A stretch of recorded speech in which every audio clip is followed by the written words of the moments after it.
Itu bukan proses benar dalam belajar.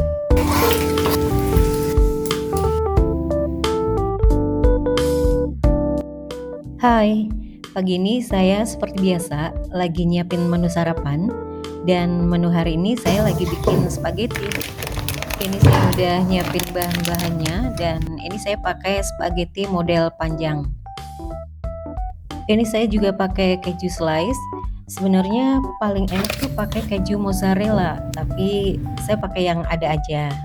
Saya juga pakai bumbu jadi, tapi nanti masih saya tambahin bumbu-bumbu yang udah saya siapin tadi ya. Nah, ini airnya udah mendidih dan saya mau langsung masukin spagettinya.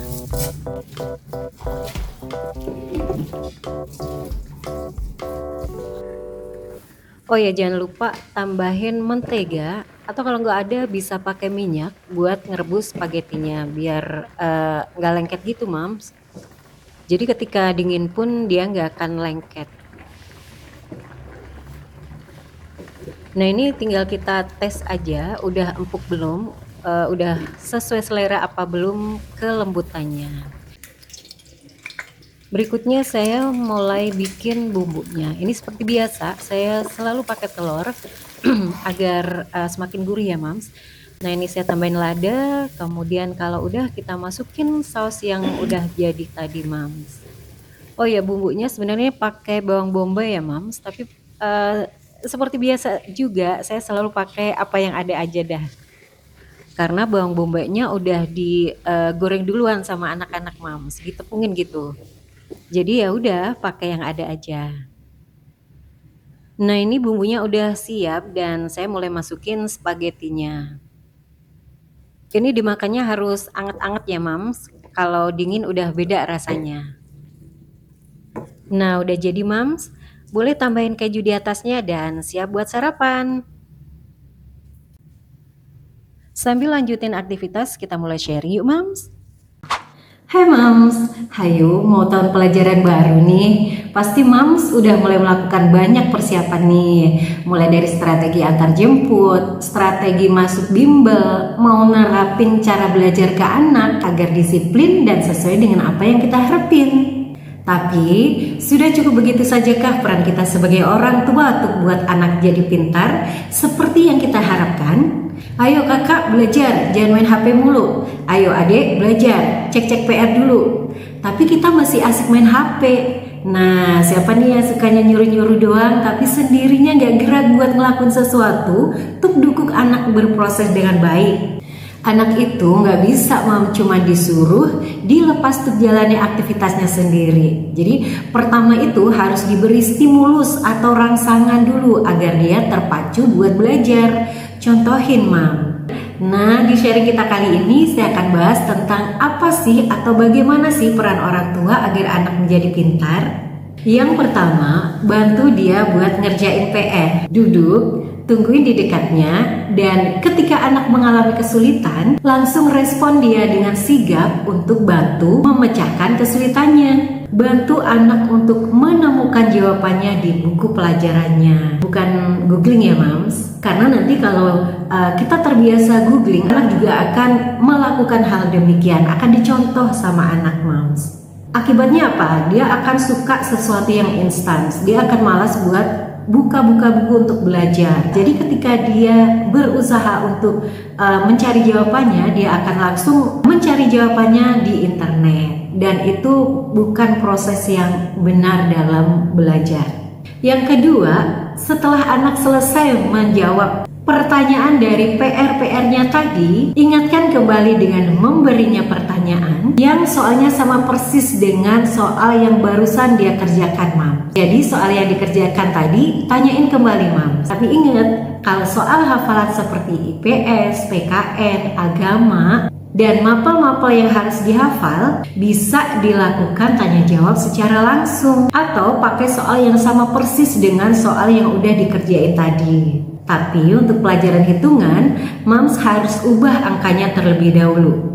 Kalimatnya atau soal ceritanya sama persis nggak apa-apa, Mams, tapi angkanya usahakan diganti. Kalau mau nggak diganti bisa aja sih, tapi gunakan sekali aja ya, Mams. selebihnya harus diganti biar dia hafal prosesnya. Misalkan, oh tadi setelah dikali kemudian harus dibagi, setelah dibagi harus dikurangin. Nah, proses ini bisa diulangi kalau anak belum hafal tahap-tahapnya. Emang harus banyak praktek, Mam, kalau soal hitungan, gak bisa cuma dihafal. Yang ketiga, ketika nggak ada PR atau nggak ada tugas yang harus diselesaikan, tetap gunakan waktu belajar untuk belajar. Misal, anak itu kalau ngerjain PR mulai dari jam 6.30 sampai jam 8. Nah, ketika suatu waktu mereka nggak ada tugas sama sekali atau nggak ada PR yang harus diselesaikan, Moms harus tetap memakai waktu tersebut untuk belajar mereka. Karena jika rutinitas itu udah berlangsung beberapa kali dengan pola yang tetap, maka ketika suatu saat mereka nggak ngerjain apa-apa karena nggak ada PR,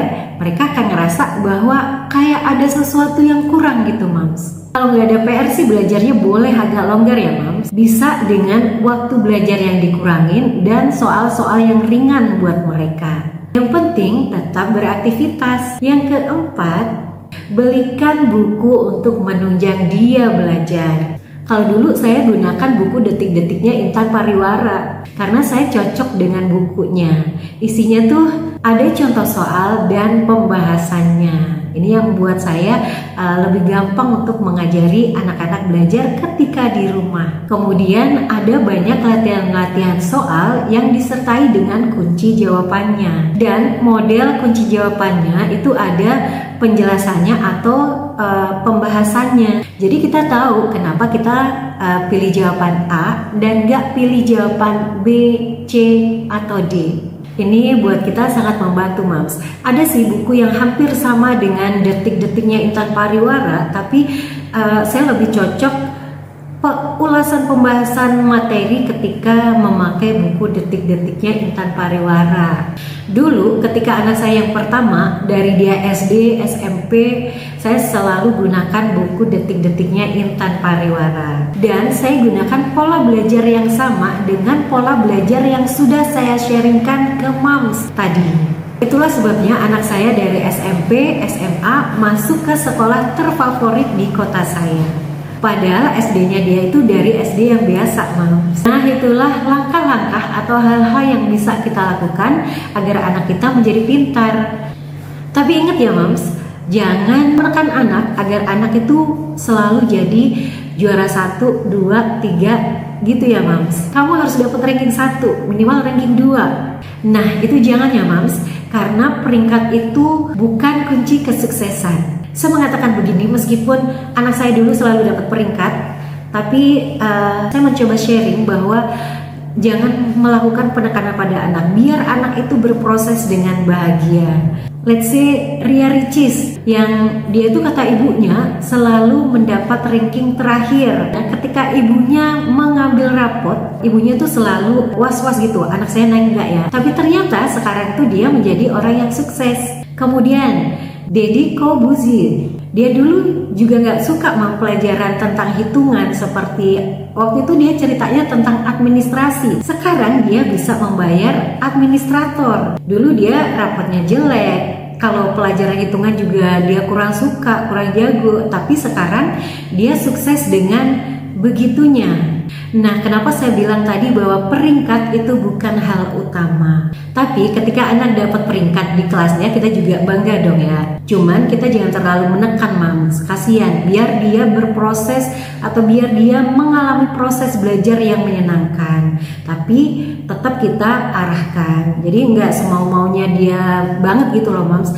Kita tetap ada tarik ulurnya gitu ya, Mams. Nah, saya juga pernah membaca ada sebuah tulisan bahwa seorang atlet terkenal ternyata dulunya itu tidak suka dengan matematika, Mams. Dia tidak membutuhkan ilmu matematika atau kimia untuk mencapai tujuannya menjadi atlet terkenal. Kemudian seorang pelukis ternama, dia juga nggak harus pintar dalam hal ilmu geografi, tapi sekarang dia bisa pergi keliling ke luar negeri.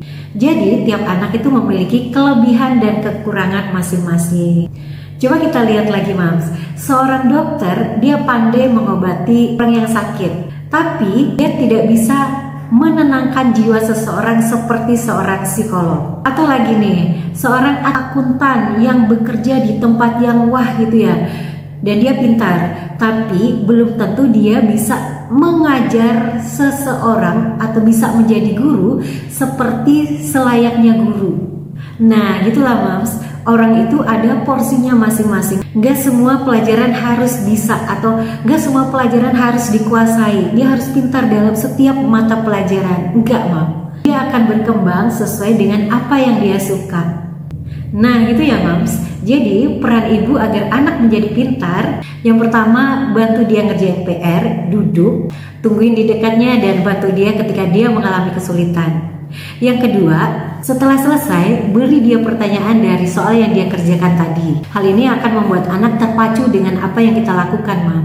Mereka jadi semakin semangat buat belajar karena mereka ada pikiran bahwa pasti nanti mama nanya, pasti nanti mama ngedrill seperti itu, Mam. Jadi mereka akan berusaha untuk bisa menjawab pertanyaan-pertanyaan yang kita berikan. Yang ketiga, ketika nggak ada PR atau tugas yang harus dikerjakan, tetap gunakan waktu di mana anak biasa mulai belajar untuk belajar. Seperti yang saya bilang tadi, ketika anak biasa belajar dari jam 6.30 sampai jam 8, maka kita harus tetap gunakan waktu itu untuk kegiatan mereka, untuk belajar mereka. Karena pola itu akan membentuk aktivitas mereka. Dan yang keempat, ini gak harus sih sebenarnya, belikan buku untuk menunjang dia belajar. Nah gitu ya Mams, sharing kita hari ini. Semoga bermanfaat Mams. Bye.